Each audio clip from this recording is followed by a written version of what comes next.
훌륭한 우리나라가 중국 따위를 상대로 아주 통쾌한 한방을 날릴 계획이 시작되었습니다. 현재 중국의 경제 상황은 혼돈으로 치닫고 있는데요. 시진핑은 이성을 잃고 판단력을 잃은 채 동북아 지역에서 한바탕 전쟁을 일으키려 하고 있으며 미국과 정면 대결도 불사하겠다고 무모한 선언을 했습니다. 미국과 호주, 캐나다의 특수부대 병력과 해군들이 대만에 대규모로 투입되면서 사태는 더욱 긴박해져 가고 있습니다. 이러한 상황 속에서 미국의 군사정보 싱크탱크인 NPS가 한국산 KF-21 전투기의 제공권, 장악 능력이 예상보다 뛰어나다고 평가했으며 한국군이 중국 영토의 제공권을 점령할 수 있다는 발언으로 다시 한번 KF-21 전투기가 주목받으며 엄청난 화제를 일으켰습니다. 미국은 NPS가 주장하는 핵심적인 내용에 따르면 한국산 KF-21 전투기의 숨겨진 잠재력을 인정해야 한다며 다수의 중국산 구식 전투기들을 한꺼번에 격추시킬 수 있는 5세대 급멀티 컨트롤 항공 장비를 언급했는데요. 모두가 알다시피 중국산 전투기는 러시아산 전투기를 동의 없이 무단복 제한되듯 카피 형태이기 때문에 성능과 신뢰성에서 한국산 KF-21 전투기에 비해 매우 불안정하다는 것을 알고 있으실 것입니다. 그러나 중국 공군은 성능은 떨어지지만 한국군에 비해 3배가 넘는 압도적인 전투기 물량을 내세워 이러한 스펙 차이를 메꿔오려 기를 쓰고 있는데요. 2012년 기준으로 5세대 급전투기가 F-30 말고 없는 한국 공군으로서는 중국 공군의 물량 공세를 감당하기가 매우 벅차지만 블록2부터 5세대 급전투기로 탄생하며 압도적인 공대공 능력을 보유한 KF-21 전투기 500대를 보유하게 된다면 상황은 급변하게 된다고 발언했습니다. KF-21 전투기가 보유한 일명 발사 후 망각이라는 기능을 위해 국산 항공 장비와 소프트웨어 시스템이 미사일을 여러 개 발사해도 초정밀한 타격 능력을 보장하게 됩니다. 최대 6발의 공대공 미사일을 한꺼번에 발사하는 게 가능하죠.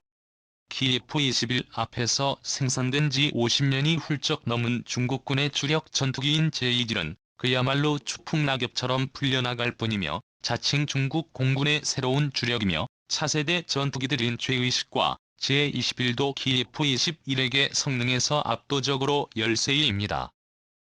이것은 중국 공군의 다수를 차지하는 3세대 전투기와 4세대 전투기보다 압도적인 공대공 미사일 멀티 컨트롤 시스템을 KF-21 전투기가 보유했다는 것을 뜻합니다. 미국의 군사 전문가들은 미래 군사 훈련에서 만약을 가정해 중국이 한국을 침공하여 전쟁이 발발했듯이 베이징과 매우 가까운 한국 공군의 역할이 매우 중요하다고 언급했는데요. 베이징의 제공권만 장악한다면 한국의 승리가 매우 확실해집니다. 반면 중국군은 한반도와 가까운 북부 정부에 전력을 집중 배치했으며 제2차 한국전쟁이 일어날 경우 한반도에 개입해 무슨 수를 써서든 한국을 점령하는 것을 중국군이 목표로 삼고 있습니다. 이처럼 수백 대를 투입해 최대한 한국 공군의 전력을 소모시킨 후 중국군의 주력 전투기들을 이륙시켜 확실하게 제압한다는 전략을 내세우고 있는데요. 허나 이러한 전략은 KF-21 전투기가 등장함에 따라 전혀 통하지 않게 되었습니다.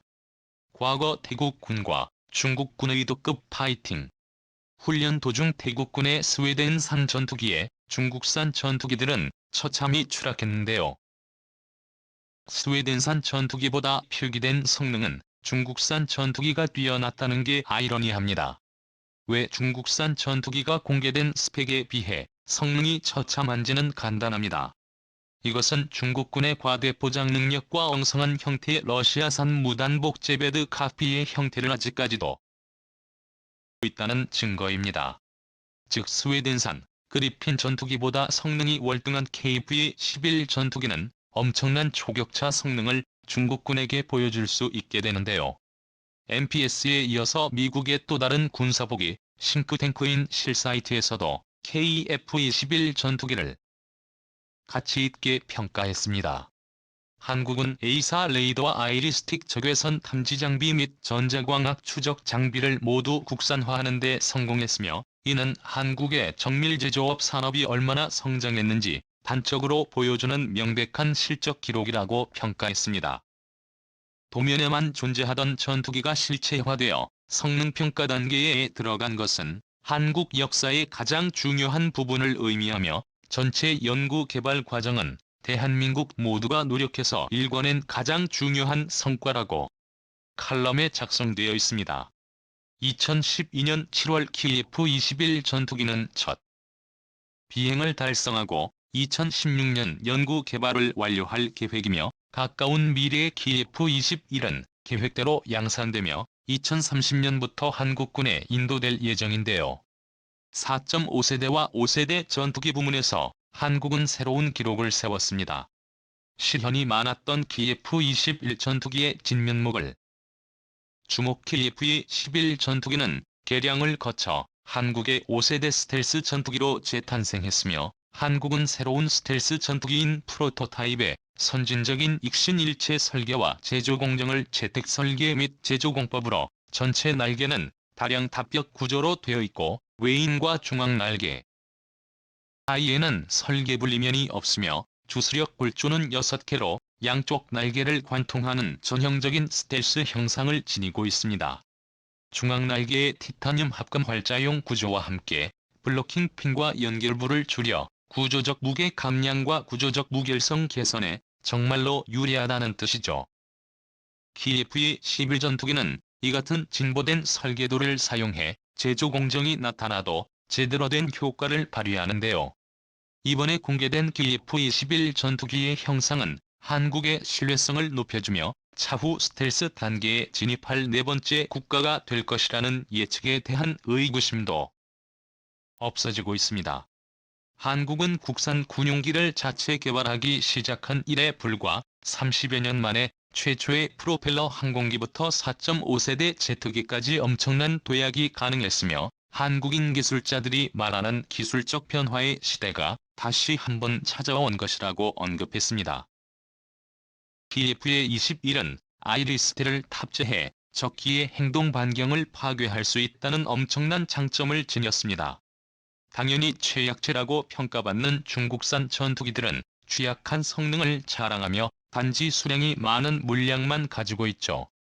이어서 한국에서 전투기를 운영하는 공군은 현대전에서 전쟁의 승패를 결정짓는 가장 중요한 병과이며, 그런 전투기의 정점인 스텔스기를 개발할 수 있는 국가는 지금까지 미국과 러시아뿐이었습니다.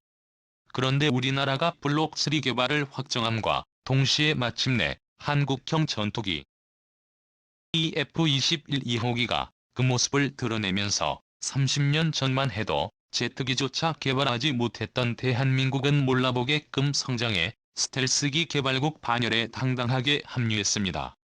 KF-21은 5세대급 최강의 전투기이자 공대공 능력만큼은 미국산 전투기들과 대등하다고 평가받기 때문에 한국 공군에서는 KF-16을 퇴역시키고 500대의 KF-21을 도입하자는 의견이 제시되고 있습니다.